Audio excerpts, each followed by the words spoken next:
Pero tingnan natin, tanungin pa rin natin si Attorney Poa ng kanyang mga insights at kanyang opinion. Attorney, the Vice President filed a answer ad cautelam. Yes. Pero hindi siya nag-appear doon. Hindi po ba? Since impeachment is really largely a political process. Just tell the viewers, bakit nga po hindi na nag-appear si VP Sara Duterte? Unang-una, kailangan siguro nating maklaro sa ating mga kababayan na there is no requirement, contrary to statements that are being floated around, there is no requirement for a respondent to appear personally dito sa ginagawang pagdinig sa Committee on Justice. Pangalawa, we submitted a letter day before the committee hearings, that was, if I believe, March 22,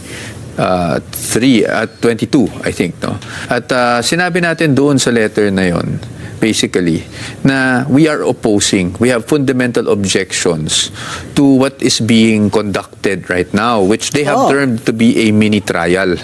Mini trial? Oo, and para maklaro din natin, ang basihan natin doon, ang sinasabi natin doon, ayon sa ating saligang batas, ang initiation ng impeachment proceedings exclusively with the House. Tama yan. Yes. Pero pagdating sa pag-try ng impeachment cases, that is exclusively with the Senate. Yes, diba? Section 36, Article 9, mga Yes. kababayan.